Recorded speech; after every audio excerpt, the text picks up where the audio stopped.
Hi, y'all. This is House Guest, and I am your host, Kenzie Elizabeth.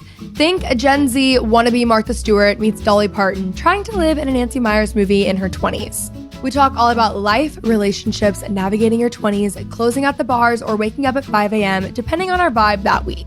Ultimately, living our best lives and figuring it out along the way. So come hang out. Sometimes I have guests on who do really cool things, some of my best friends, or it's just me and my house that I spend way too much time in. So let's get into the show. Y'all, there is an eggplant in my garden. I know what you're thinking. Obviously, duh. Okay, I also know that, but like something about growing these plants from seed and then actually seeing a vegetable or actually a fruit. Did you guys know that an eggplant is a fruit? That just feels weird. It's in my vegetable garden. It was crazy. This morning when I saw it, first off, I don't know how I haven't noticed it when I've been gardening this entire time. It was like hidden by a leaf or something. I don't know. I walked outside and I saw that eggplant and I was like, wow, that was really crazy. Like, I'm getting like imposter syndrome when it comes to this eggplant. Like, it's actually the craziest thing I've ever seen. Anyways, today's episode is so amazing. We have Topsy back on the show. I love this woman. I had her on the podcast maybe at this point like 2 years ago, and we had the best time, and then we just became such fast friends. We're like sending each other stuff on Instagram like pretty much every single day.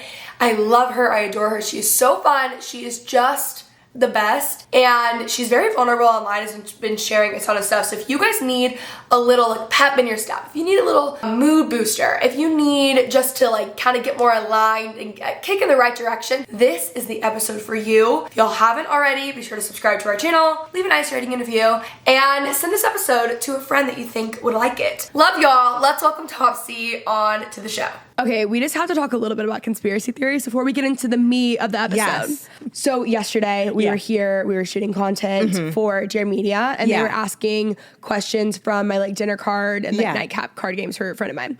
And we asked Jade yesterday, most outrageous conspiracy theory that you believe in. Guess what she said? What was it? That everything is a tree. And that what? No, you heard it right. Stop. Everything is tree. And we were all just like, wait, what? Where did that come from? No, it's a legitimate conspiracy theory. Everything is a tree. Like mountains are trees. Everything is trees, whatever. And like, I'm just here to educate the masses. Like that's a new conspiracy theory. Stop it. I have never heard of that in my entire life. But it's actually like a pretty big one. Really? Yeah. I guess I could kind of see it. That's what I said. I'm like, honestly. I don't know. I kind of feel, I don't know. I feel like everything I thought I knew, I don't. Because now I'm thinking about it. I know, and I'm like, wait, why am I being convinced of this? Yeah, why am I being convinced? Because this is absolute nonsense. I can be persuaded of quite a few things. Yes, quite a few things. That's an interesting one. I've never heard that one. I think about conspiracy theories, but I'm like the kind of person that if you catch me in the moment, you know what? I will say that TikTok documentary about the TikTok cult that's coming out. Have you? No. Oh, apparently it's like you guys don't like freaking kill me, but I might have this all messed up. But what I believe that I saw, I can't be held to it.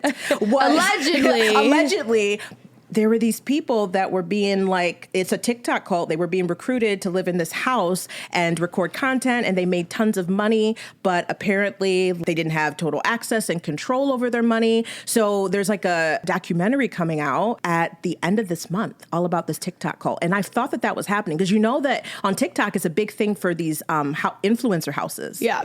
So that makes sense to me that one of those houses could end up being... They were getting ripped off for sure. I mean, what in the world? Yeah. I do like the houses with the older adults, the older generation, the retirement house. Have you seen them? Did they all move in together for the... Yeah, I think so. See, I thought they were literally at a retirement home, and I was thinking, wow, how they have so many good people who are good on camera. I know. No, it's a house. It's like a whole thing. I have recently been on their clips, and I've actually been meaning to listen to the full episodes because one thing about me, like I love an old person. Yeah, I me want too. every friend of mine campaign, I want to be old people. Like I have so many ideas of things that I want. What? I spend most of my time with my grandma. Like we're like best friends. Oh, well, I love that you started needle pointing. Is that what it is? Yes. Well, I think that you kind of have like the heart of a granny, right? No, by the way, I am Grandma Core. I literally am a grandma. So that's why I love old people. But I've always been that way. Like I'm just so fascinated. Like I'll go to my grandma. My grandma, I like to say she lives in a sorority home for old people. Oh my God, I love it. But it's just like an apartment complex that's like all like retired people. Yes.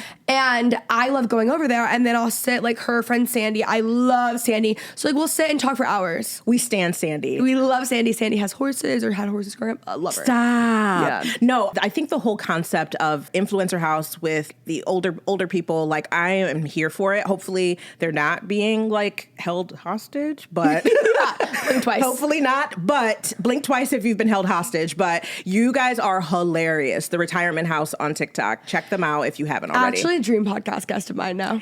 I need to make my way there. I feel Where like are they? it'd be Florida? on brand for you. They're probably in Florida. They're all the people are in Florida. And my grandparents are there right now. Wait, is that where your grandparents are? They're actually not there right now, but they have a house there. Oh my God. Yeah. I feel like that's one of this is like so off topic, but I feel like getting older, like you just kind of get to travel and explore and have houses, like random places all over and like, yeah, we have a house there. We have a house in Nice, Italy. It's not like as bougie as it sounds. It's like sounds so bougie. It sounds though. bougie. It's not as bougie as it sounds. Like they're very low maintenance kind of people. Like it's just more of like they don't want to do winters in St. Louis anymore. Oh yeah, that makes sense. Vibe. That makes sense. Like a retirement vibe. Yeah, you know? Yeah. But it's not as bougie. I'm like, oh yeah, the house in Aspen. If they had a house in Aspen, you would know. You would know. Can you imagine retiring?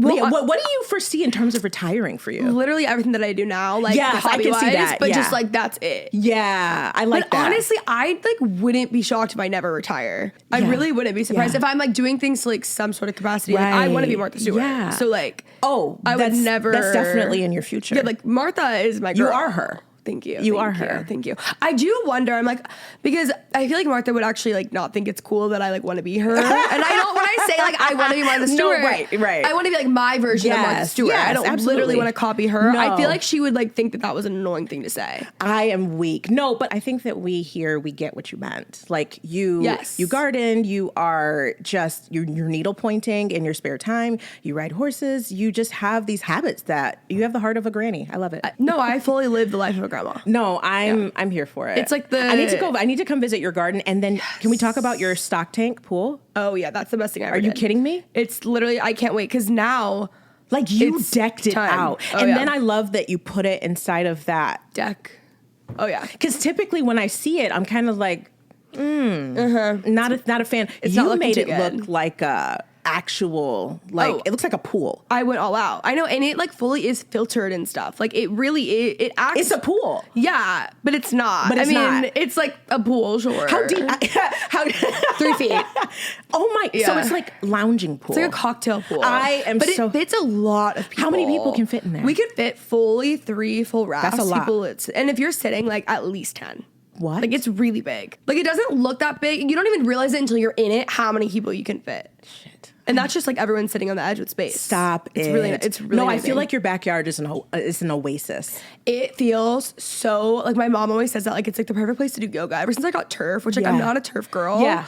But like I had to. Did you feel like you had to in terms of the maintenance of the grass and all that? The grass, guys, what you learn as an adult, we were saying this earlier, as you get older, a couple things happen, okay? First things first, you start getting sick in Uber. Second thing, you start getting hot flashes on planes. Third, you can't keep your motherfucking grass alive, all right? And it's like, I have a full garden. I have a full garden. I am growing food. Tell me why I can grow food, but I can't keep that St. Augustine grass alive, all right? Like, to be fair, it's such a normal thing. Whenever I see people, because we used to own a house when we lived in Michigan before we moved out to LA. And so we had a house, we had like lawn people come, and I had no idea how much maintenance and so much. And I feel seeding, like all of that, and then like sprinklers and shit. And I just was like, and it still was getting yellow, like dingy. That's what I called it, like my dingy grass. And I just remember looking at other people's that are like lush green, and I'm like, what are they doing that I can't do it? No, it was really awful. And like I was looking around, I'm like, I spent so much time perfecting this yard and the grass is killing it. Yeah, so turf was installed 2 days later. See? It was that fast.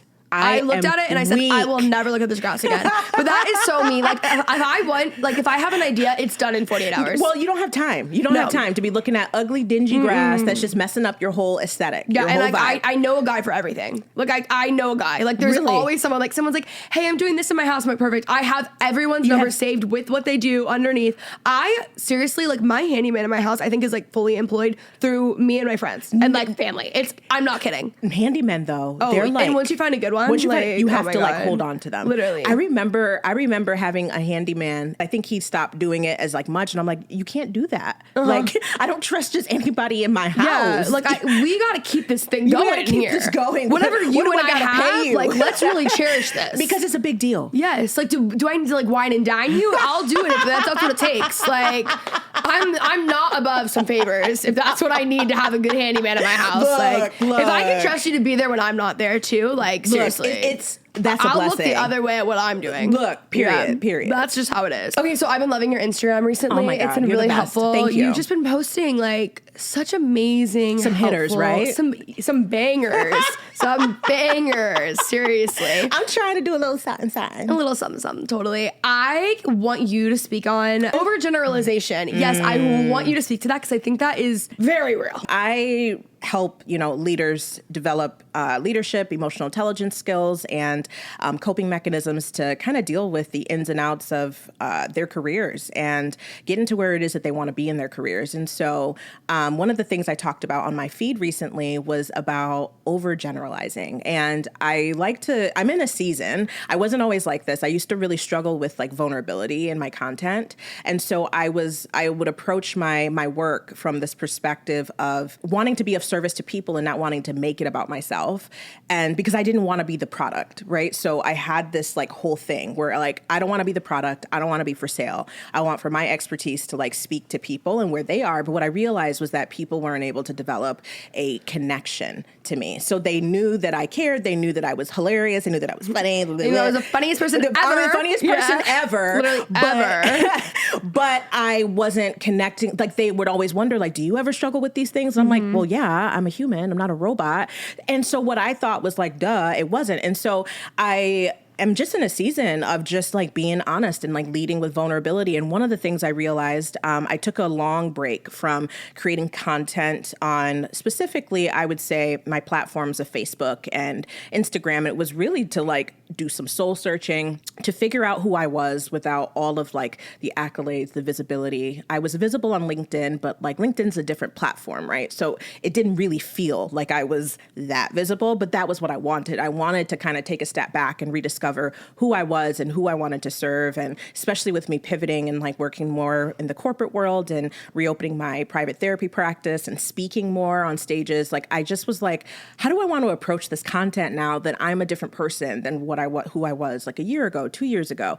And so one of the things I realized that I was overgeneralizing. And what I was doing was making it seem like everybody in the world was going through this thing in their careers. Like, you know how people say like, oh, all influencers aren't getting paid a whole lot from brand deals and brands are the ones that are not, investing. And so like, for me, it was, everyone's in this weird space in their career and lots of people don't know what their relationship with content creation is going to be. And lots of people are trying to figure out their voice. And I realized what that was doing was preventing me from really focusing on my own shit. And so when you overgeneralize and you make it seem like this global problem, this global phenomenon, what you are actually doing is externalizing and kind of separating yourself from the actual problem, and you're making it and everyone else is dealing with it thing, and then you never really have to confront what was actually going on. And for me, what was actually happening was that I felt invisible. I was struggling deeply with not being seen. I was struggling deeply with,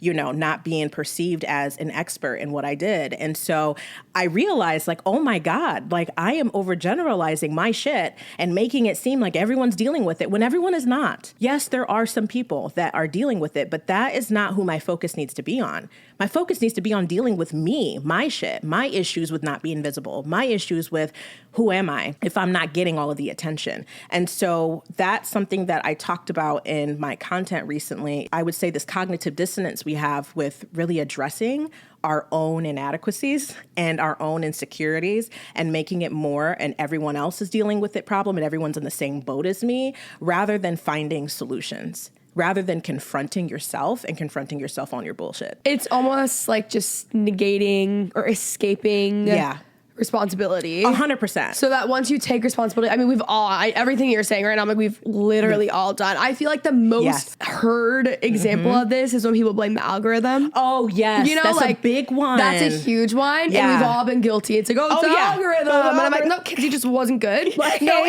people just didn't like it. Like, really confronting to like to admit that, or especially when we watch like Adam Mosseri's his like, hi guys, like his reels about what's actually going on, and people still don't believe it because there's this feeling of there's this conspiracy. And so like it can't be that my content isn't like, hitting the people that it used to hit. It has to be that there's this like bigger entity, bigger than me, that's preventing my shit from being seen. And that's not always the case. Sometimes the case is that, and I talked about this in one of my recent pieces of content, sometimes the case is that you are trying to make your work appeal to everybody when it was never going to. Your work is only going to be for a certain amount of people. And that gets to be okay. But I feel like because we are in the age of monetization, we have to make a living. We start to freak out, especially those of us that see ourselves as creatives, as artists, right? So then it becomes we are overgeneralizing. Then it becomes we stop taking ownership for our own shit. And like maybe you're approaching your work from this perspective of it needs to make me money, when your work is art. Your work is a living embodiment of what it is that you believe in. Like Shop Friend of Mine, for you, when you rebranded, I literally said out loud, fuck yes, this is exactly what, like you knew your vision. And Shop Friend of Mine is not gonna be for everybody. Yeah. Right? It's gonna be for that girly pop that is a homebody, that loves, beautiful things, that is into like floral print, that loves cowboy boots, that loves taking care of her chickens, that loves, you know what I mean? Yes. Like it is for a certain person. Doesn't mean that other people won't enjoy it, but it just means that you accepted that this is what I want to do. And this is the way that I want to serve myself, number one, and also serve my people. And so I think that when we overgeneralize, we rob ourselves of that ability to truly figure out what makes us feel alive. If you try to appeal to everyone, you'll appeal to no one. Literally no one. No one. And then also, I feel like the first step to progress in anything in your life, whether it's your end of the argument to, career, whether you're trying to move up the corporate ladder or start your own thing, the first step is ownership. Yes. So like you really have to take ownership to make any sort of progress. Yep. And even like I think about people in my family that like we've gone to therapy together to like work on our relationship, and there was literally no progress made until I took ownership, they took ownership. Like you have to, but I think it's so easy, one, to not, because you just don't want to admit that you're wrong. Yeah. And then two, it's harder because then once you take the ownership, it's up to you where you go. Yeah. So it can be really overwhelming to even 100%. Make that step, not even because you don't want to admit that you're wrong, but also because you don't want to do the work. Yeah. It's like and that's honesty. Yeah. Like sometimes it's just like, I don't really feel like it. Yeah, that's just like not my journey today. It's not my journey. Like that's just not what I'm looking for at all. But I think that it's like, it can still be powerful to take ownership, but also realize like, okay, like maybe today's the day and it's not the day I start, but once you know, you can't unknow.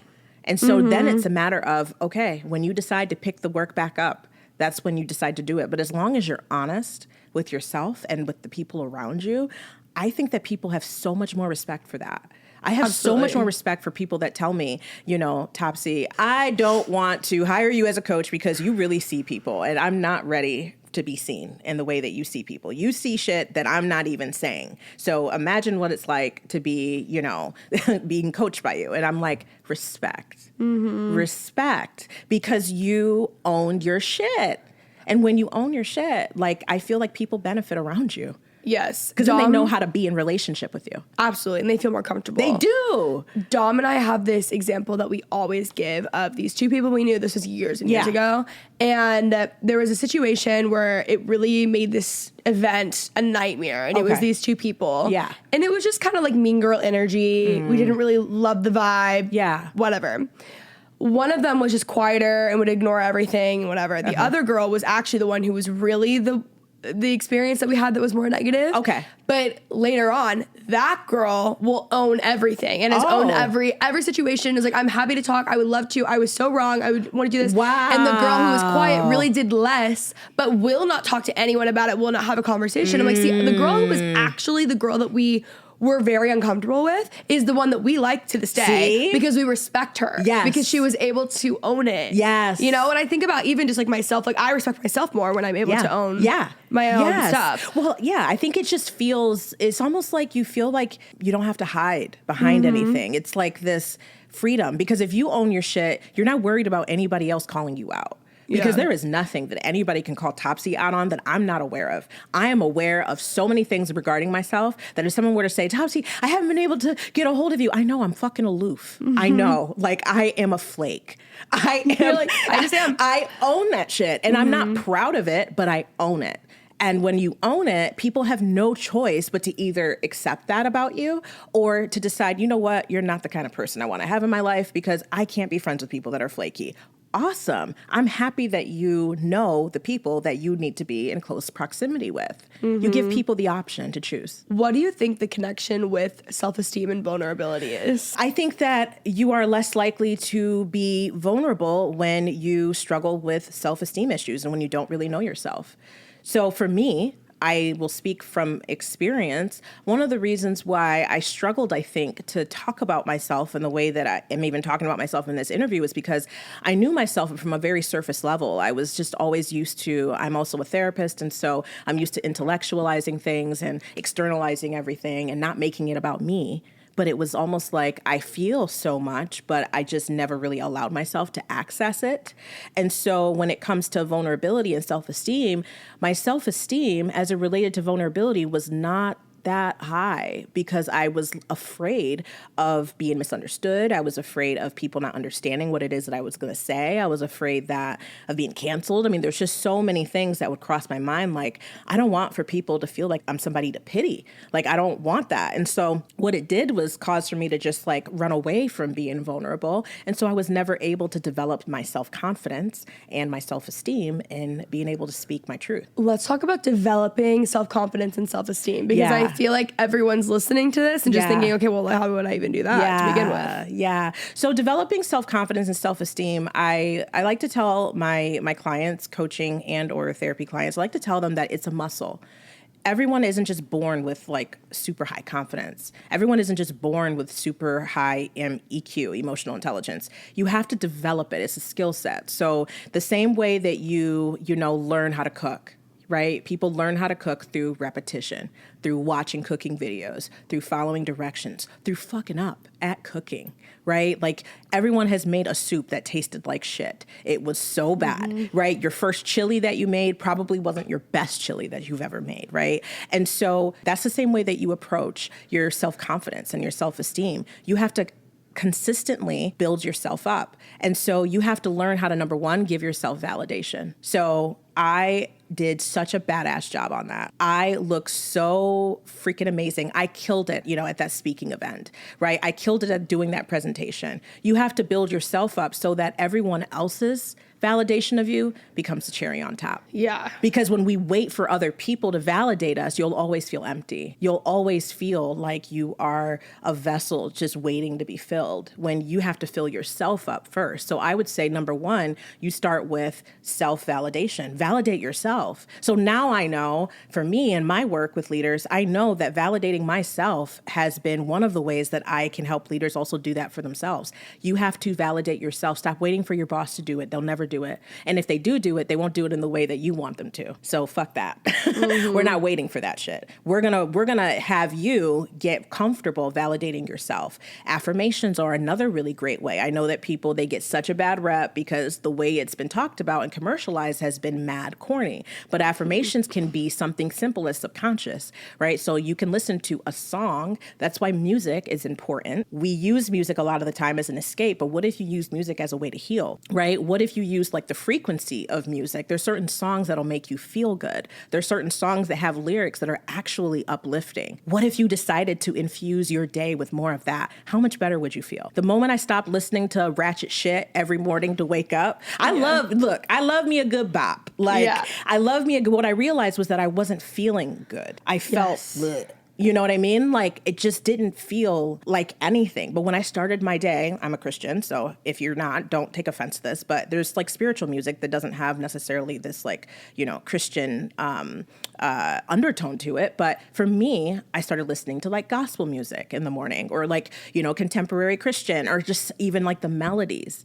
And I realized that I just felt better. And I started feeling like I started smiling more in the morning. I started feeling like, wow, I'm really excited to take on this day because I know that I'm loved, right? I know that I matter. And so those are some small ways that you can start developing your self-esteem, developing your self-confidence, is pouring into you and being mindful of what you are allowing to pour into you and your spirit. I love that. A lot to say. I think even just talking about like the really small things of like the way you start your day is so huge. I had Katie Welch on the show yesterday. She's CMO of Rare Beauty. She's amazing. Yeah. And she was just talking about how her best career advice would be to just think. And while I'm sure that can be clipped in a certain way. Oh, for sure. It was the way she was explaining it. I'm like, wait, yes. Like, especially like day to day. Yeah. It's really easy to go on autopilot and then wonder why like nothing in our lives have changed. That we don't feel good. We're not feeling amazing. Especially in your 20s when you're probably like living alone or with roommates and it's just easy and you're just trying to get through. Yeah. And if you want to build this like life and this self-esteem and this confidence, like you have to like put in the reps, but also like think about your day and think about who you're spending time with. Like if people come to me and they'll ask, like I get that question all the time and they'll ask like, just like how to be confident to like do something that's different than everyone else. And it's like, it really starts in like your day to day. And when you're waking up even like 10 minutes before work and just going in like that, you're wasting so much time that you could be pouring into yourself that gets you to a better space. 100%. In hobbies, I say this like literally every single episode, but hobbies have really helped build confidence because Ed Milet, you know, my hero, he always says confidence is built by making promises to yourself and keeping them. So when you're doing things like affirmations and just things that you're like routinely every morning listening to like, you know, gospel music or whatever that is for you, that's like making small commitments to yourself all the time and then doing them. You're showing yourself that you're capable. And then when you're learning new skills too with hobbies, like you're showing yourself that you are fully competent and then it's like, oh, what else can I do? Like now I'm literally like, I am a track star. No, like you couldn't tell me that I'm not running like a half marathon like next week. You're literally Usain Bolt. No, like that is exactly what's happened. By the way, I like barely run 3 miles, but yeah, no, like that's exactly what happens. But it's crazy because it really is like, and not that I believe that, but like actually like, and on a serious note, like I do think that I can do these things because I've proven to myself I can do other things. Well, and I think you start. Yeah. That's the biggest thing. Starting is the biggest thing. By the way, I know nobody that does what you do the way you do it, and I follow a lot of people. I mean, you and I before the recording started, we were just talking about some of the YouTube beauty influencers that have really like grown their brand and they're like moguls, but they are all doing something so different than how the rest of their peers are. And I would also say that about you too, is that they just started it. They just did it. They had an idea, they had a thought, and they were like, this is what I want to do. This is my vision. And how can I make this happen? And that builds confidence because you start to be a problem solver. You start to realize like, I see this gap in this market. I don't see nobody doing what the fuck I'm doing. And that's supposed to be you. Something that my friend TK said to me recently that I never would have said about myself, but now it's like my favorite thing about myself. She was like, you are so decisive. Yes. And I would have been like, really? No, like you are. I was sitting there thinking of like every other area of my life that I'm not decisive in, but I really am. Like the second that I'm like, oh, I'm going to do something, it's done. Like I am very decisive. And I think that has been something that's come with confidence. Also, another thing, confidence wise, that like I feel like I have a dad who thinks I could be president of the United States, which is amazing. So that was really helpful. Like I was delusional as a child. Like that really did make a difference. But I learned all of these things, you know. But it has helped with confidence. Not to say I'm not. I obviously have insecurities and weeks, months at a time where I feel worse and worse. I feel better. I feel good right now. But being decisive, I feel like, is a really important skill set when it comes to building confidence because, again, even something as small as, like, I'm going to create a morning routine for myself. Like, you got to be like, all right, I'm just doing X, Y, and Z, done, get it done, that's it. Like, you can't sit there and like, ponder and think and overanalyze it. And, like, I think about people in my life that, like, I'm in the process currently of like realizing that as you get older, not everyone can go with you and you have to make your circle smaller. And especially just with what I've gone through this year, it's been pretty easy to make it smaller, honestly. But I have realized like types of people that I don't necessarily want in my life and don't necessarily vibe with are people who are like over analyzers, and not in the sense of like the obvious, it's like, oh, she's just like insecure, whatever. Like over analyzing in the sense of like they spend most of their time analyzing other people. And it's too much. And it's too much. It's not real. That's not actually the reality that's living in. You need to spend time doing things. It causes all these unnecessary issues. Oh, 100%. Not everyone is evil. Yes. At all. Like people also are not out to get you. No. People are literally not out to get you. No one's thinking about you that much. Like no one cares. No one cares. Like the most freeing thing in the world is when you remember that no one is thinking about you. Everyone's thinking about themselves. Yes. You know? So that's also just like something I have to I actually really love that. I was going to say too, what can happen when you are overanalyzing yourself is that it's typically, like you said, a reflection of how you treat other people and what you think about the world, overgeneralizing. And so I think when I think about that, I also think about how that erodes your whole self-esteem. Like the foundation of your self-esteem is like non-existent because you are making yourself feel better thinking about the downfall or the potential negative personality characteristics of people that you don't even know. And so like that's also like probably, you know, that social worker, you know, therapist side of me that's like, that's actually what you're doing. You don't realize it, but that's what's happening is that you are literally treating yourself like shit. Yeah. You know, and then you're also projecting that onto the world. And is that actually a really good use of your time? Like, is that what you want your time to be spent doing? Which then makes it hard for you to go and do something productive so that you can feel good about yourself, so that you don't have such a pessimistic view of everyone around you. Going back to, you mentioned something about thinking and what she said, Katie Welch, what she said about thinking. And what I think about is something I talk to my clients about, which is passive thinking and active thinking. Because a lot of the time we're passively thinking. We are not intentional all the time. Well, we don't have to be, but I'm saying if this is something that you want to work on and you want to develop the skill set of, like, pay attention to what are the thoughts that are crossing your mind at any given moment. Where did that come from? How did it make you feel? Right? Because a lot of the time, like, I think that it's super helpful to look at our thoughts as clouds, like they're just passing through. But if you want to develop your self-confidence and develop your self-esteem, start paying attention to the thoughts that you think. And start paying attention to the observations that you make, to the assumptions that you make about people. And how does that make you feel inside? And you'll be interested to see that sometimes it makes you feel shitty. Maybe you notice that sometimes it makes you feel like you want to cry, right? Maybe sometimes it makes you feel hopeless, right? And like really paying attention to what does it look like when you are passively thinking and when you're actively, intentionally thinking thoughts that you know are going to pour into you, pour into your life, pour into those around you, fuel a passion project, fuel a business idea, fuel a project for work. And when you start to develop that skill of passive versus active thinking, it really helps, again, to develop that self-confidence because you're so much more aware.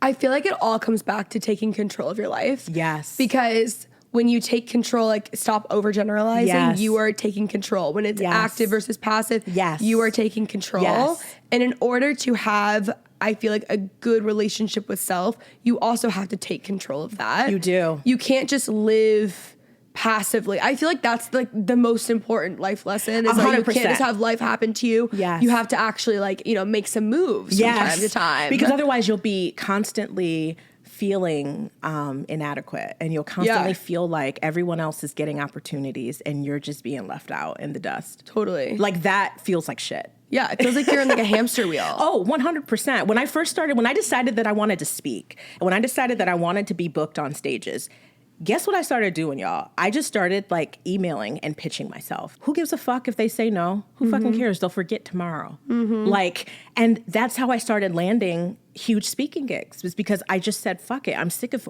seeing people that I really love, that I admire, get these opportunities that they deserve. And how can I make that happen for myself? Yes. In my own way, while still being happy for people. So I think that people think, and this is like probably a big thing for a lot of people. I don't give a fuck. I'll just admit it. I have nothing to hide. I turn envy into, into action. And I also, what I like to do is I like to turn it into method for me to look deeper into myself and where do I feel inadequate and how can I address that? Because that's not that person's problem. That person is just a manifestation of what I am dealing with inside. I don't actually envy them. Yes. Right? I envy what it is that they are doing and what it represents for me. Yes. I was talking last night with a friend about how it's just really important to not just pay attention to how other people are at your highs, but pay attention to how you are with other people are at their highs. And I feel like, I mean, something that I hear all the time in this industry is like, well, she got that because of this and because of that and because of this. And it's like, newsflash, girl, like everyone gets something because of something else. Boom. If you don't have something else, like whether that be your network, years of working with the brand, the relationship, the whatever, obviously they got it because of something. Whether or not you deem it to be important enough or worthy enough or whatever is really, it doesn't matter. It doesn't matter. Because they got it. But that pisses people off. Yeah, because it makes you insecure and it just turns everyone into like the worst version of themselves. I would agree with that. But it's like, guys, obviously she got this because of that. Like, because everyone gets something. You're not just going to randomly be booked for some campaign because there's no reason that you got it. Like, it's just the dumbest thing. I agree. It is. It's really silly. But what I also think that happens is that people get so caught up in how did that person get that? They don't deserve that. And then they don't make shit happen for themselves. And also what I notice that's happened is that they're often discounting their own success, because they don't believe that it's important enough. So they see somebody with a larger platform, with more reach, with more followers, with more money, with more influence, whatever, and getting opportunities that they wish they had. And they're like, they don't deserve that. I do. Really? Well, what the fuck are you doing with what you got going on? Because you keep telling people that it ain't nothing. It's not a big deal. Really? Like that campaign that you got, even though it paid you $500, like you didn't even talk about it. Right? Yeah. You were embarrassed, right? You didn't even want to post because you felt entitled to having more. That's a big thing. Yeah. So I feel like when we don't steward what we have really well, and we don't appreciate what we have really well, and we don't use that to the best of our ability to develop our confidence and as evidence and as proof that our work matters, we're going to continue to feel that life is giving us shit sandwiches when it's not. It's always giving you what you want. It's just a matter of, are you actually passively or actively aware that that's what's happening? And another thing that I will say on the topic of other people getting things and it making everyone so mad, it's actually great if someone in your industry is getting some big opportunity, because it's a win for the industry that we are all a part of. If you need to think about it in the context of how it benefits you, I'm giving you the cheat code. Okay, like think about like Call Her Daddy gets a $60 million like Spotify deal. Okay, and that was amazing for the industry. That was amazing for the industry. There's unheard of, literally unheard of, especially as a female. Like very, very unheard of. Someone works and does this, specific tour that goes this place and this place that no one's ever done. Amazing for the industry. It proves that can be done. It's opening up doors for everyone. 100%. So like a win for someone else truly is a win for everyone. But seriously. But you have to look at it from that perspective. You have to train yourself to look at what are some of the other ways that I could look at this situation outside of the one that's making me feel like shit. So what are some of the other ways, the other explanations for why this person deserves what they got and why it's important that I acknowledge that? Because when you dismiss other people's accomplishments, what's probably happening is that you're dismissing your own. Totally. Another thing that has been like really top of mind for me recently has been just thinking of like what is the most efficient way to like spend my time, or the best way for me to spend my time. And often that just is like being angry about something else, or it's just like stupid and like worthless. But it's very helpful when you're trying to think, like if you catch yourself, or everyone gets jealous, everyone sees something and it's like, oh my God, I wish I got that, or I wish I got that, or I feel like I should have gotten that over someone. And you know what? Maybe you should have, but like it doesn't mean that it's not going to happen. It's been helpful for me to think like, is this like an efficient way to spend my time? If not, no. Like it just doesn't matter at all. It doesn't matter. And I think another thing that people forget is that when you are wanting someone else's destiny, what you don't realize you're doing is you're also asking for their problems. People don't like to think about that though, because it feels better to look at everything, all the glitz and the glam and everything on the surface. Like they have this, they got to buy this car, they got to buy their dream home, they got to have, Architectural Digest come and, film inside of their house, right? But they don't think about, do you want the problems that they have? Do you want the shit that they had to go through in order to get there? Because if you don't, how dare you be jealous of their destiny? That was supposed to be for them. yours is going to be for you, right? And I think that people forget that when you want someone else's destiny, when you want the end result and everything that they got, you're asking for all of it. And are you equipped to handle that? I like to give this example. I remember a few years ago in my coaching business, I had this huge launch of this program where I was teaching, other coaches like evidence-based coaching skills. I'm a trained therapist. I love being able to help people develop skill sets, whether it's like leaders and coping skills or whatever. And so I had this digital course and I made like over 100,000, talked about it. It was insane. And that was something I had always wanted, right? Yeah. I saw other people have these huge launches of their courses and I was like, oh, I want that. And I did it and it broke my business. Literally, it broke my business. I was not prepared. I was not ready to have and make that amount of money at that point in time. I didn't have a customer relation. Oh, it was awful. It was like so many applications for the program got missed and it was terrible. And I remember thinking, never again. And if this does happen again, I want to make sure I have the team, the process, the capability, the financial know-how, the accountant. I want to have everything on deck so that I can handle the blessings that are going to come from this and the abundance that's going to come from it. And so that was a huge lesson for me. And realizing that what it is that you want, oftentimes it's because you don't have it, because maybe you're not ready. You're not equipped to really be able to handle that.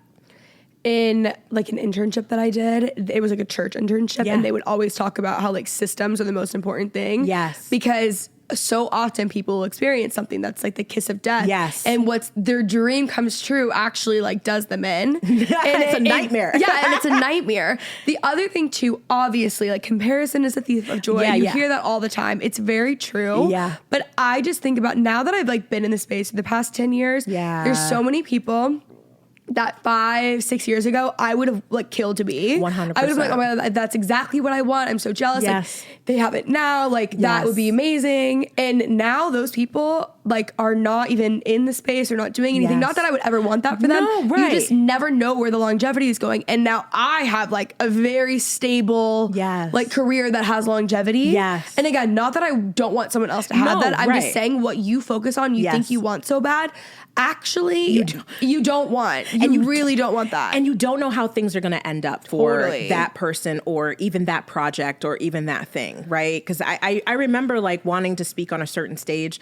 I can't say it because you guys would all know. And I was like, oh my God, I can't wait to speak on that stage. And then like the CEO, they found out that like behind the scenes, the CEO was like embezzling all this money. And so that stage I thought that I wanted to speak on doesn't even exist anymore. Mm-hmm. And it's so interesting. So that's when I really started focusing more on the idea of the thing. I want to speak on stages. I'm not going to sit and focus on this one thing I want to do. It's in general, however God decides to have this come into my world, I'm open to it because I actually don't know the plan long term for most of these things that I think that I want. Absolutely. You know? Yeah. And so when you can accept that you don't know how it's going to come, I mean, you can relate it back to manifestation. And when you don't know how it's going to happen, but you know it's going to happen, that develops your confidence. That helps you not focus so much on this thing that you don't have. And it makes it so much more attainable. It's like, okay, I don't want what she has, but here's what I do want that would be for me. Also, you don't know what their life, like their personal life is. And we're talking a lot about business stuff, but like the life that you build is a lot more important than the business that you build. 100%. So you don't know what it is behind closed doors. Yeah. Like I do know a lot of what things were behind closed doors because I know a lot of these people. Yes. Or I have friends of them. And like I actually, some of the people who are like quote at the top are the people that I'm like, God, I like feel for them. Like I'm like, that sucks. That's so hard. Like maybe they're really isolated or their relationship that was all online was fake and a scam and the guy, 100%. Like that stuff happens all the time. So again, it's like, it just isn't an efficient way. I also loved what you said about like, you really don't know how it's going to happen. Another thing, I'm like going back to like all of my like Kenzie-isms, but no, I love it. My favorite, the life lesson that I go back to the most that I've learned, and I also learned this from my internship, was they would always say like, don't hold things with an open hand. I probably said this last time that you were on the podcast just because it always relates back. But if you have your hand, like you hold your hand out and something's there, it's able to live, breathe, grow. But if you're holding on to anything, whether it's a relationship, the idea of what you thought you wanted, the idea of your future, of your timeline, of your career, when you wanted to be promoted, what job you wanted to have, if you're holding on to that, any idea of how you think something something is going to happen or how you think something should be. When you're holding on to something, when you like squeeze something, you suffocate it and it dies. Yes. So you have to learn to be open to like rolling with the punches and seeing where it's going to happen. The way that you think your life is going to end up and how you're going to get to your goal, you'll get to your goal, but it's not going to look like how you think it is. Yes. And once I was like an Enneagram type 3, I'm a firstborn daughter. Like my dad is basically at this point, like personality wise, like, and I'm stubborn. Like I had this idea of what I wanted, and so much of my anxiety from probably like 16 to I would say 23 came from me holding on to this is exactly how it's going to happen. I know it's going to work, whatever. And I had so many amazing other things that were happening for me, but I was so set on like the old vision that I had created when I had lived 6 less lives, like years of life. Yeah. That it wasn't getting me anywhere, you know? So once I learned to finally accept, like, I have no idea how this is going to happen, but it'll happen and things will show up, and like giving room for whatever it is, like God to do something or whatever, the universe or like whatever it is that you think. Yeah. Or even if it's not like a spiritual thing, it's like more logistic.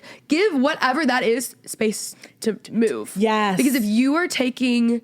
So much stuff happens like in the midnight hour. If you take no rest, nothing will move. If you take no, like you're holding on to it too tightly. Like you've got to let things breathe. Girl, where is the collection plate, honey? Because you just took us to church. Okay, you just took us to church. No, I did this workshop. I spoke at this workshop in San Diego, and hi Kendall. And so I spoke at her retreat, and I did a workshop. It was actually hands-on about how to actually release the pressure of timelines. And so it goes back to what we're talking about. When you're holding on to something so tight, it can create anxiety, it can create stress, it can create panic attacks. Some people it like really manifest into a mental health, struggle. And so one of the things I had them do was to do like a timeline on the bottom. It was like the dash marks of like what goals they had, what age did they want to, accomplish those goals. And then on the top, when did those goals actually get accomplished? And what they realized was that, wow, like everything I wanted, most of them didn't happen in the timeline that I wanted them to, but they happened. Mm-hmm. And I didn't even really notice. Yep. And so it was like a powerful way for them to visually see, like, you have to release this pressure of when things need to happen and when things should happen, because they're going to happen the way that they're supposed to. And 9 times out of 10, you don't even know what's being orchestrated behind the scenes. Totally. You have no idea who's speaking your name in what rooms. You don't even know. That's why I think journaling is so important. Yes. Because you're able to go back and see the progress that's been made. Have you ever read the book The Gap and the Gain or 10X is Better Than 2X? I read 10X is Better Than 2X. Okay, so you need to read The Gap and the Gain too. I think it would just be, you don't necessarily need to learn. I think it would just be good for like, you already know it. But I think it puts a lot of what we say in different verbiage. I love that. That's really helpful. Like, I love that. Like, I read both. I did solo episodes on both books, and it's the same author duo. I didn't even realize it at first. Dude, I'm their number one fan. Oh my gosh, I need to read. So The Gap and the Gain. Yeah. Okay. It's so good. I'm going to have to read that. Yeah, I love that. Okay, I could talk to you for 20 years. Dude, what? I know. I don't even know what time. I mean, I don't know. It feels like it was time 5 minutes. is melted. I don't know. No, it's a construct. It's literally how I feel. Okay, you'll be over on as long as she'll come, I'll be having you back on. I would love to come back. Of course. Where can they find you? Any courses, anything, whatever you want to promote? Yeah, so if you are a leader, business owner, it doesn't matter. Sign up for my email list at topsyvandenbosch.com /CEO mindset training. Don't worry about it if you're not a business owner. Get on my email list. All of my emails are tailored towards leaders, no matter where you are. You can find me on Instagram at topsyvandenbosch, TOPSIE Vandenbosch. It'll be in the show notes. And you can find me on LinkedIn if that's your jam, if that's your thing. LinkedIn.com /topsyvandenbosch. And yeah, come and hang out. Come and say hi. DM me. Let me know what you think of the episode. Thank you so much for having me, Kenzie. Thanks for having me. I need to get on LinkedIn. The fact that I'm not on LinkedIn is crazy. Dude, honestly, your people are on there. I need to get on there. No, they are on there. And like people think that LinkedIn is like, you know. I'm hearing about it left and right as far as like a social platform right now. I'm obsessed. Obsessed. It's like so different, but it isn't. Yeah, I need to get on. You're going to like it. I should have gotten on 10 years ago. No, but you have an audience there. I'm literally joining like the second that we in this. You need to do it. Amazing. Okay, well, thank you so much for coming. Thank you for having me. It's the best episode I love ever. you.